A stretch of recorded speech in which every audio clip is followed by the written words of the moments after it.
रमा एकादशी की व्रत कथा। पौराणिक कथा के अनुसार एक मुकुचुंद नाम का राजा रहता था, जो विष्णु जी का परम भक्त होने के साथ साथ बहुत ही सत्यवादी भी था। उसके राज्य में किसी भी चीज की कमी नहीं थी। उस राजा की एक कन्या भी थी जिसका नाम था चंद्रभागा। उसने अपनी कन्या का विवाह एक राजा के पुत्र शोभन से कर दिया। राजा मुकुचुंद के साथ साथ उसके राज्य में सभी लोग एकादशी व्रत करते और कठिन नियमों का पालन करते थे। यही नहीं, उस नगर के जीव जंतु भी एकादशी व्रत का पालन करते थे। एक बार चंद्रभागा सोचती है कि मेरे पति बड़े ही कमजोर हृदय के हैं, वे एकादशी का व्रत कैसे करेंगे।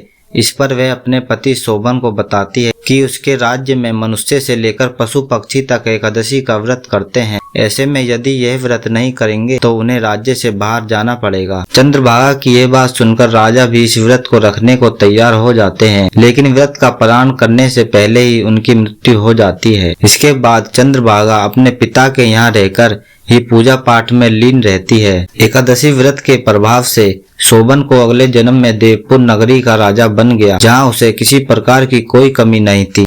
एक बार राजा मुकुचुंद के नगर का एक ब्राह्मण ने शोभन को देखा और उसे पहचान लिया। ब्राह्मण ने वापस नगर में लौटकर चंद्रभागा को पूरी बात बताई। यह सुनकर चंद्रभागा अति प्रसन्न हो जाती है और दोबारा शोभन के पास जाती है। चंद्रभागा 8 साल की उम्र से एकादशी का व्रत कर रही थी, जिसके समस्त पुण्य चंद्रभागा ने अपने पति शोभन को दे देती है। इसके कारण देवपुर नगरी में सुख समृद्धि और संपदा बढ़ जाती है। इसके बाद चंद्रभागा और शोभन एक साथ खुशी खुशी रहने लगते हैं।